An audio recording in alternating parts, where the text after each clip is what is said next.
My guest on this week's episode of Suds and Search is John Doherty, founder of Credo. John spent the early part of his career as a digital marketer, both in-house and agency side. He earned important job titles and gained recognition within the industry, and then decided to go in a completely different direction. John started Credo in 2013. Credo matches agencies with qualified prospects from within Credo's network. The value proposition is very clear. Since they qualify the agencies they work with, Credo works as an ally to companies trying to find a new agency partner. From the agency's point of view, they'll have a reliable flow of new sales prospects each month. Smart. As far as I know, Credo is the only SEO and PPC agency broker out there. I'm going to spend some of my conversation with John talking about how he even came up with the idea for Credo and how the business has grown over the years. Because of the different roles he's had, John is a great person to talk about a range of things going on in the industry. We filmed this interview at a particularly crazy time for hiring. The demand for high-quality digital marketers has never been more intense. I'll ask John about the market right now and how agencies can fill important roles. Grab something cold to drink and join me for a conversation with John Doherty. We'll have a wide-ranging conversation about agency life. We'll do a little cost-benefit analysis for SEO and PPC. We'll spend some time talking about a famous doggy playdate. John Doherty, welcome to Suds and Search. How you doing? Good, Mark. How are you? Doing great. This is a big get for us. I'm excited to talk to you. So, the first thing, I've been wanting to ask you this for a while. I've known you professionally for a little bit here, but how did you even come up with the idea for Credo? As far as I know, you're the only SEO PPC agency broker out there. So I guess two questions to start off. Question one, do you have any competitors? Question two, how did you come up with this idea? Yeah, it's a great question. There aren't many agency brokers out there. There's a couple, but we don't really hear about them at all. Basically, what we hear from clients that are coming to us looking to hire an agency is they are usually, so everyone is used to doing the search on their own for an agency. And so actually the concept of an agency broker is just not something that's in people's minds. So it's either like they're going to directories and they're doing the research themselves. And as I like to say, they're contacting 20 different agencies and hopefully hearing back from 10, and they're having 9 discovery calls, which take an hour each. And then they're hopefully having second conversations, and they get a few proposals that still aren't right. So it's a ton of time. And then on the other side, people are used to like the recruiting model on full-time for full-time people, right? So we kind of sit in the middle there. We're kind of carving it out. Some of our like directory competitors do have like options for like creating a short list and like that sort of thing, but no one's doing it for agencies in the high touch way that we are. Marketer Hire is doing it for like solo consultants. They actually say you don't ever need an agency, which I think is just ridiculous. You do need an agency. Some companies do need an agency. Some people need a senior marketer. Some people need a team of senior marketers, etc. So I don't like to draw those, like I'm not a hard black and white kind of person. I'm pretty rare in that, I went from being a professional SEO myself, agency side, in-house, to running Credo for the last 6.5 years. It's been quite a while now. Mostly because I was tired of just doing SEO.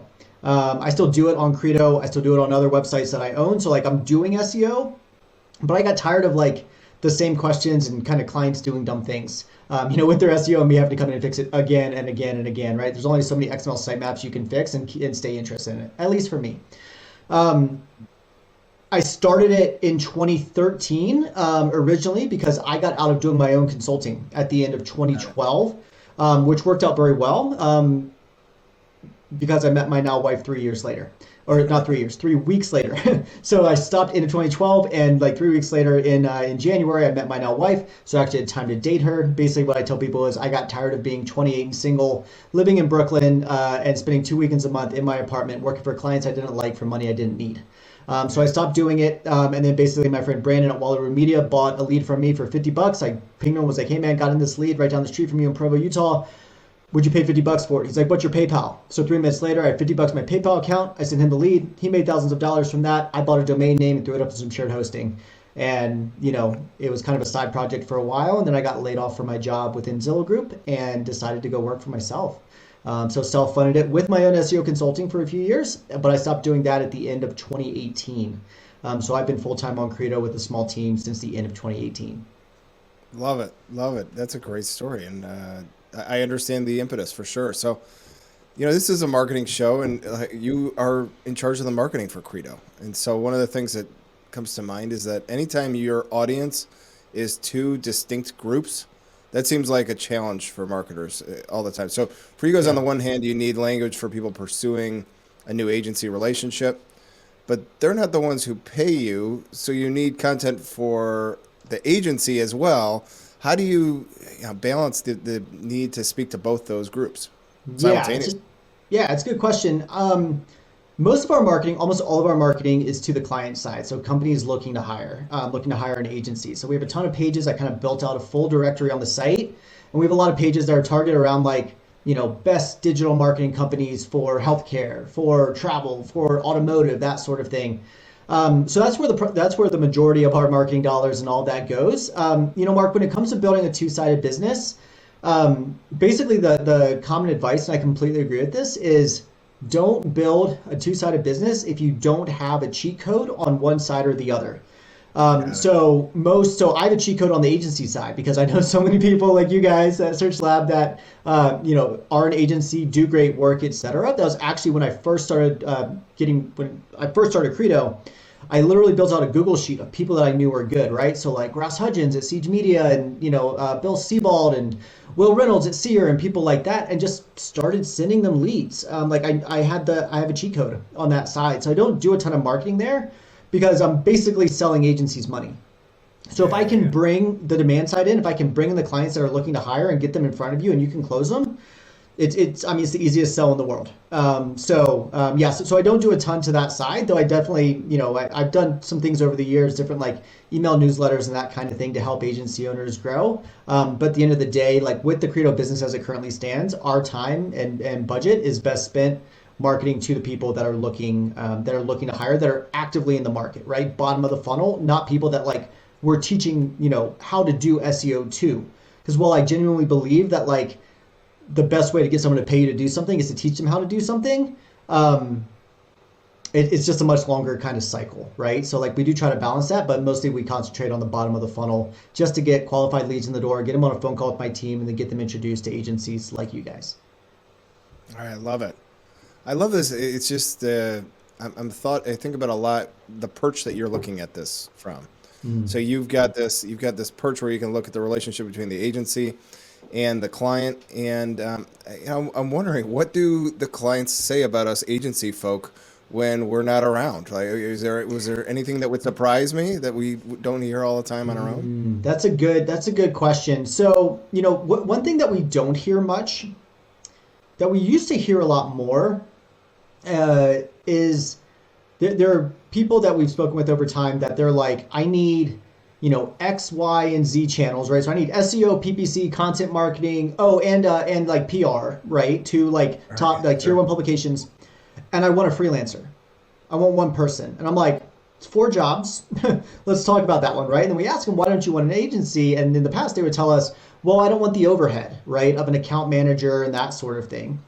And we don't hear that too much anymore. And I'm a pretty straight shooter. And so I would ask people, I'd be like, well, are you going to be the account manager then? And they're like, no, I want that. I'm like, well, that's part of this overhead that you're talking about. So if you're not paying for the account manager, you are the account manager. Are you prepared to be the account manager? No?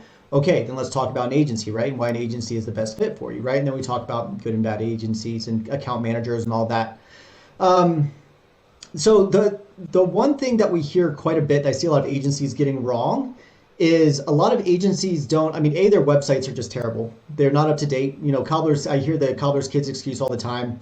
But we've referred quite a few people to, different agencies, and that, person comes back and they're like, their profile on your site is great, but their website is terrible. And I don't trust them because they haven't updated their own website, right? So get your own house in order, agencies, have up-to-date case studies, have logos of companies you've worked on, right? Kind of within your ideal customer profile, right? So if you're going after, Fortune 50s, Fortune 500s, have some blue chip clients up there, right? If you're going after automotive dealers and, HVAC and that kind of thing, have those up there, right? Make it obvious so that when a person comes to your site, they can see themselves in your current clientele. So that's a big thing that people ask us for. They're like, well, do they have experience in this vertical? Do they have case studies? Do they have testimonials? That kind of thing. And unfortunately, a lot of agencies don't, right? And so that's what they're telling us they want to see or they need to see before they're even willing to have a conversation. So if you don't have those sorts of things on your website, go and build that out, prioritize it, right? Get a few logos up there, get a few testimonials up there, get a couple case studies up there, and you're going to see your conversion rates improve. So we hear those sorts of things. And then once a client has started working with an agency, when it doesn't work out well, unless the client has misset expectations, which is true sometimes, usually what we hear is that they were oversold. So they were sold all these different things, but like they only got one of them, right? And so they feel gypped, as they should, because they shouldn't have been sold all these things and not delivered it. That makes sense. And now I'm going to for sure go audit my own website this weekend and pull an all-nighter. So make sure we're pricing what we preach. But yes, I think this is, I think the other thing I wanted to ask you about is you talk to a lot of agencies, but you don't work with every agency that's willing to pay you, right? So some agencies watching this, it's not tough. You won't be able to get into the Credo platform. It's not available to you. What are some of the rules of the road for you guys to work with Credo?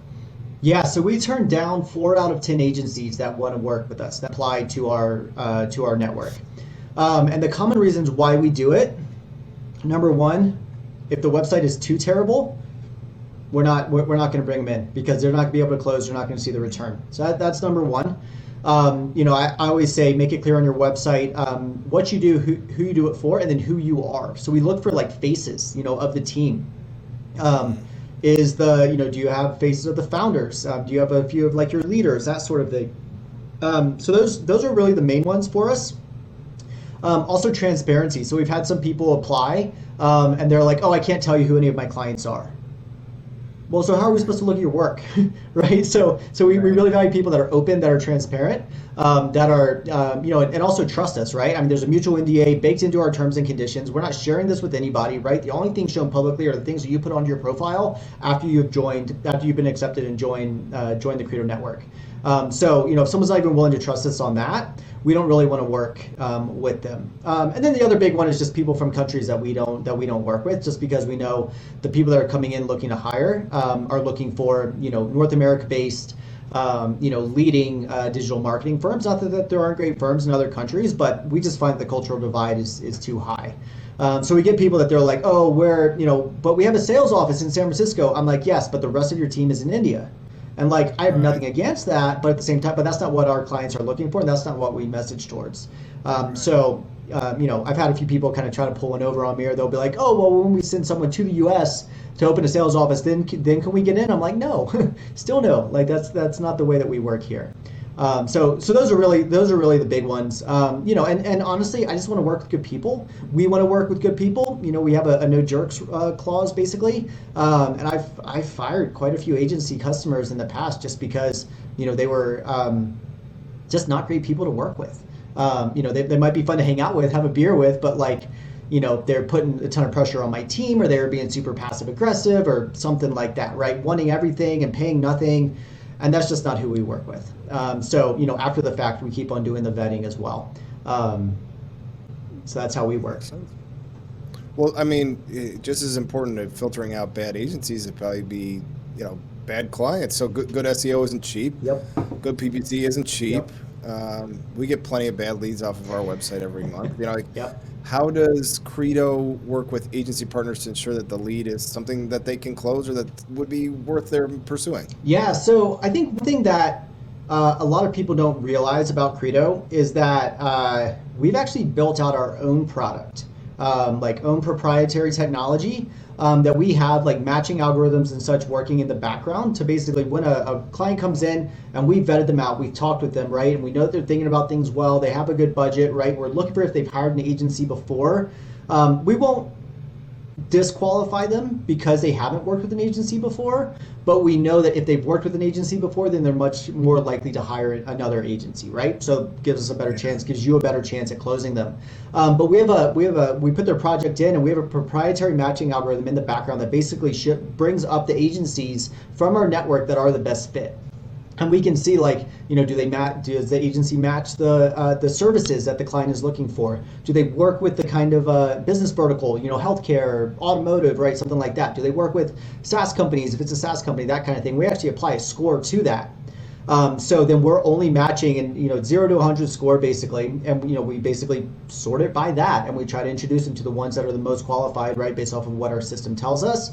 Every now and then we'll be like, you know what, I know that agency has like 100 score for this project, but I also know that that agency owner or that person that's doing sales at that agency, and I know these two cultures just aren't going to get along, in which case we just won't introduce them. So that's kind of our like manual but also secret sauce in there. Got it. Costs, like the money that has to flow through this, is an interesting topic too. Are clients often surprised by how much this costs? Are they often deciding whether or not to work with an agency based on cost or other factors? Yeah, so cost is an interesting one, Mark. We do get our fair share, as you do as well, of people that come in and they're like, I need SEO, I need 10 blogs, right? They're blog posts, by the way. You write posts on a blog. I need 10 blogs, and I need you to redo my website. And oh, by the way, is PPC included in SEO? And I have $300 this year.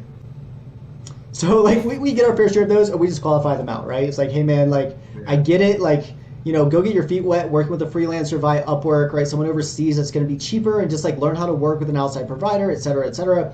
Here's what good SEO typically costs. We refer them to our digital marketing pricing survey, right? So they can kind of like pinpoint that. But of course, we find that the best clients are the ones that like money isn't really an option, it's not really keeping them from hiring anyone. Obviously, no one wants to pay more than what they should. But what I've found is, as long as someone has like over a couple grand a month to spend on digital marketing or on SEO specifically, let's say, if you can pitch them the value, you can show them the value, show them the work that you've done, show them their opportunity, and talk like on the business level with them about how many leads are you currently getting, how many do you want to get, how much is that worth to you, right? And then you can kind of do some like back of the napkin math. Oh, so you're telling me that if we can get your leads to if we can double your leads, then it's going to mean an extra $150,000 a month for you. What's that worth to you, right? Like a good business person, a good lead is going to be like, well, I'd pay you 15 grand a month. Okay, right? Let's work to get there. Let's start at 5. We're going to do X, Y, and Z, and here's what you're going to get, right? But they're not scared off by that. They're thinking about it as an investment, not as an expense. I've seen many projects come in that like they're saying, yeah, I'm expecting $3,000, $3,500, $4,000, and they go on to sign at $8,000 to $10,000 a month. Like that is not uncommon. You just have to do a good job of pitching them the opportunity, showing them what they're going to get, showing them how they're going to know that they're getting what they're paying for, and they're getting the results, how you're going to be reporting to them, etc. Those are the kinds of things that you have to show them. So those are obviously the best leads. Those are the creme de la creme. Those are like the top 5%. Then there's another like 30% that like pay, kind of will only pay what they have in mind to pay, and then there's a lot that are just like you can't get good work for what they're looking for, and we just qualify those out. I get it. Well, so far this sounds like it always goes smoothly, and the client is always happy, and the agency is always happy. And you have actually statistics on your homepage of your site that detail how effective the Credo program is, and I love everything you're saying about qualifying clients and agencies, but before long, there's gonna be a problem, right? There's a agency, the agency is ripping me off, or the client's a client from hell. Why'd you give them to me? How do you at Credo step in when those inevitable situations arise? Well, Mark, I'll be honest with you, we don't. But let me explain that. So we have follow-ups that go out every like 3 to I think at like 60 days, 90 days, and then again at 6 months, asking how the project is going. And from time to time, we'll hear, and some people it's just like they only needed like 3 months worth of work. They needed a strategy and like, that kind of thing, and they're going to go and execute on it. And so in that case, they're like, yeah, we stopped working together, but it was great. It's very rare that we've gotten to like, this agency just didn't deliver. And I mean, basically what we do is we just apologize, right? Like we used to be in the middle of the transaction and kind of guaranteeing good work and arbitrating it in the middle and that kind of thing. And honestly, I hated running that business. And so we kind of trimmed it back and just went back to, I just accepted that we sell leads to agencies. Like it's what we do. And we help you get more clients. We kind of got out of being in the middle there, and we basically just apologize and say like, I'm sorry, what happened, right? Can you give us some information on the agency so that like we make sure that we're not sending, people to an agency that just isn't able to deliver? Because there is the potential, Mark, that they started off like they were good, and then they had like employee turnover, et cetera, and now their work product just isn't as good. That has happened, right? And it sucks when it happens, but like it does happen, and we kind of have to make a decision on our end, what we do there. Sometimes we'll feed some of that back to the agency. Just be like, hey, we heard from someone that turned out in the last few months that like X, Y, and Z happened. Like, are you guys doing okay, right? I like to check in with the agency just to make sure everything's okay on their end, because if they need support, I want to step in and be able to help them, right? I'm like, let's hop on a call. Let's talk through this. I've helped 300 plus agencies grow at this point. Like, let's hop on. I'm good at this, right? All right. And then with the client, we're like, I'm sorry. I'm sorry that that it didn't work out. Would you like us to introduce you to someone else, right? The vast majority of the time they say no, right? And but sometimes they do, right? And so we've had some that like, I can't. We don't tell them who to hire, right? We connect them up with people, and we don't tell them who to hire. But we've definitely had people that I'm like, you should hire. I straight up told some people in the past, you should hire this agency. And they hire someone else because they're cheaper, and they're like, we'll see what happens. They come back in 3 months, oh, it was terrible. I'm like, told you not to hire them, right? Because what they pitched you just wasn't what you needed. So I try not to say I told you so, directly, but there have been times where they come back and they're like, you know what, we're actually going to go work with this agency that we were talking with before that you told us we should hire, and we didn't listen to you, and we've learned our lesson, and we're going to go work with them now. And then it works out well almost all the time. I can't save people from themselves. I can just give them the information that they need in order to make the best decision possible, but people are illogical. So, we do our best, and we try to, we apologize, and, even though we didn't make the decision, right? It wasn't it's not our fault that it didn't work out.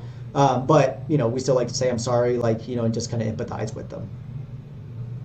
All right. It's like the dating game. You're the host and stuff. Right. Well, cool. And then here's the last thing. So it's really, really hard to hire agencies because it's the Wild West out there, right? It's like there's so many bad actors, but I wonder if you could just kind of make it really simple for the people watching who can't use Credo or whatever. Why is it so hard to identify bad actors and instead work with some of the premier agencies? Why aren't the red flags more obvious? Because a lot of people are really good at talking a big game and not good at delivering. And especially in like the marketing world, it's different in like the dev world or the design world or something like that, because they're not doing a ton of sales, right? They're not polished, like they don't know how to write good copy, like that kind of thing, right? Like their work product is basically what they have, versus marketers are really good at, it's telling a good story and, and all of that. So I think that's why it's a little bit harder in the marketing space, specifically. Plus a lot of marketers will get like wrapped up with NDAs and that kind of thing, so they're not actually able to show work. In which case I tell marketers and agencies, I'm like, work it, like have it in your contract that that you can use their logo or whatever, right? Like on your website, like that kind of thing, X months after you stop working together or something like that. And then if they try to negotiate back, like, maybe just say, okay, like they want to eliminate that, like maybe just say, okay, maybe charge them for that, right? And be like, so basically you're asking for exclusivity. So like when we do exclusivity, this is what we're charging, right? This is what the price goes to, right? And let them make the decision. If they're like, well, but we're not going to sign with you because of that, right? Then you have to make the choice of like, do you just give in and be like, all right, fine, like it's worth it to get this client and not be able to do that logo or whatever, make a case study, that kind of thing. Or you can bake into your contracts like, assuming we do well, right? Assuming we hit your goals, et cetera, you agree to give us a testimonial, or you agree to give us a case study that we can use publicly on our site, or that we can just use in our sales process and send to prospects. We won't post it publicly, but we can send it to prospects and talk about the work that we did together. So, and then on the client side, the people looking to hire, you need to ask for that, right? Ask for case studies, ask for client testimonials outside of what they have on there. I know a lot of agencies are stopping giving out like information of clients or former clients for prospects to call and talk to, just because they find that it's not effective in closing more deals. So they're basically annoying their best customers and not actually closing any more deals. So yes, so that's part of it too. Just like make sure you're asking for those things from the agency. Make sure that they have the experience, working with the type of business that you are, and so automotive dealers, right? In the stage that you are, right? You're in scale-up mode, you're in maintenance mode, you have a new competitor that came into the space, like whatever that is, just make sure they have experience working with your type of company that's in the stage that you are, and then basically ask them like, what budget is it going to take to get there? that last one, Mark, is the reason why a lot of companies end up hiring the wrong agency, because they're being cheap. They're not able to afford the top end. They want, top shelf work, right? For bottom shelf prices, right? I'm a bourbon guy, right? You asked me in our thing here, when I was booking this, like what I drink, like I'm a bourbon guy, right? Like, yeah, I too would love to drink like, a glass of Willet and pay like, bottom shelf, like, well bourbon prices, but like, it's just not in the cards, like if I want to drink Willet, I got to pay for Willet. So, it's a similar sort of thing. And unfortunately too many people are, expect to get the top shelf work for the bargain bin prices. So, if you want to work with the best, you got to be willing to pay for the best. Well, I appreciate you giving me an analogy in liquor terms. That I understand those in sports analogies, and that's about it. So that was great. I call sports balls. So but I play baseball. I get sports. I'm just being tongue in cheek. But yeah, the bourbon analogies are much more effective. No, those always work with me. So I think this would be an interesting question for you. Just you've got a good perspective, but hiring is so difficult right now on the agency side, right? You spend any time on social media, everyone has openings. Everyone. This is a really open-ended question. I'm just looking for any feedback on this wild environment for hiring in SEO and PPC these days. Yeah. So I listened to a lot of podcasts. I actually just started a new podcast, by the way, if I can plug that real quick. It's called Working Sessions, workingsessions.fm. I co-host it with James Sowers from the conversion optimization agency, The Good. So it's brand new. We've got like 3 episodes published, I think, but a new episode coming out every couple of weeks. But I also listen to a lot of podcasts. I was listening to a podcast actually just today, just like an hour ago, as I was showering and getting ready for this recording. It was Rob Walling, Startups for the Rest of Us, and basically he was answering a listener question about how to retain someone. In this case, it was like a half-time developer that was trying to bring on full-time, et cetera. He's like, do I give him more money? Do I give him this? Do I give him that? And Rob was like, ask him. Figure out what motivates him. Is it stability, right? Is his wife breathing down his neck about like, some months are lean and some months are big, because that's how freelancing goes, right? Is he looking for stability? Is he looking for flexibility? Is he looking for a 4-day work week? Like, if you like, they're obviously you have to pay enough that they can live, right, and they can achieve their goals of saving for retirement and paying for their kids' school and all those things. But you can often get higher level talent for less than what they might get like at another company, simply because your culture enables them to live the kind of life that they want to live. Whether it's a 4-day work week or a remote working environment or, things like that. They can take off every day from 12 to 2 to go like take their kid to swim class, and then they can work in the evenings, and that's just fine, right? Like anyone that's worked in an office before or in an environment before that they're not able to do those kinds of things, if they are able to do those kinds of things, they will make other trade-offs. So I think that's a big one that a lot of people miss, that we're just thinking about, the money and the benefits and that kind of thing. And you have to have that. You have to be competitive. But if you want to get someone in and you want them to be excited and you want them to stick around, all these other like tangential areas are super important as well. And then of course, just getting your job role in front of the right people. Getting enough of an audience on it. Like I learned a kind of a recruiting process from one of my coaches, Dan Martell, one of my mentors.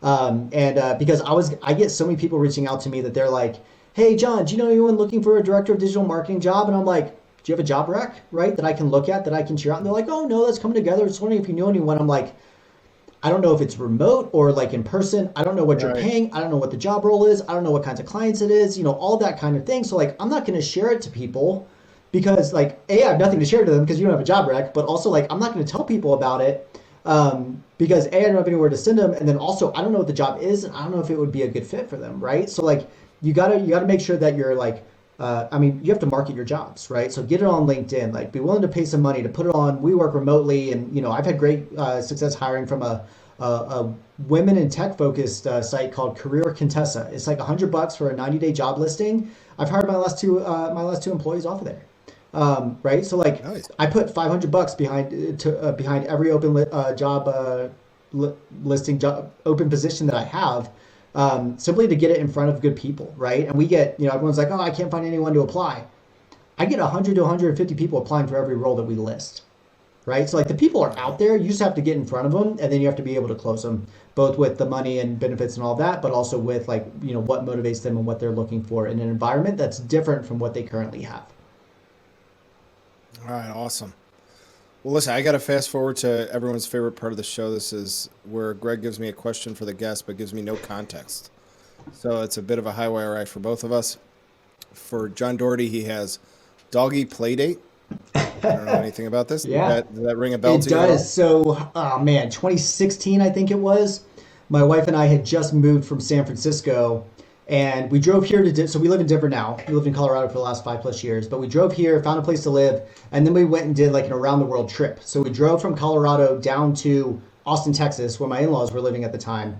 We had our dog with us. So, Greg had a big dog. I have a 100-pound black lab Great Dane. And we met up in Dallas at like a dog park, and our dogs played together. And I think we went and ate Mexican food. That memory actually came up just a couple of months ago.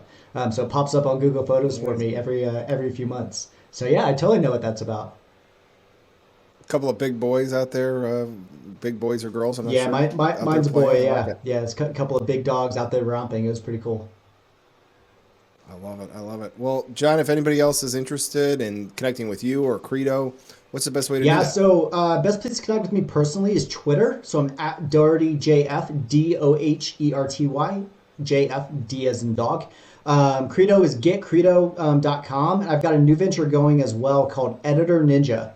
So editorninja.com, basically on-demand copy editing and proofreading. So for any of y'all out there producing a bunch of content, blog posts, etc., for your clients, you don't have editors in house, and you're dealing with some like quality challenges and grammar errors, and clients aren't super happy. Let's set up a time to chat. I've got a team of MFA level, like professionally trained editors that love editing content for clients and helping y'all present better work to your clients or on your own website, present it to the world so it converts better. So those are kind of the three places I can be found these days. Other than that, I'm in the mountains skiing, so I'm kind of hard to find there. All right, nice. And the new podcast coming out, working sessions.fm. Yep. So you can find it wherever you listen to podcasts. Be on the lookout. And I'll second you're a great follow on Twitter for things about SEO, PPC, and just entrepreneurship and everything else. So be sure to check John out there. And for now, I'm going to sign off, and I'll give you a virtual cheers from Chicago. Thanks for coming on, and we'll be back next week for another episode of Suds and Search. Thanks, Mark.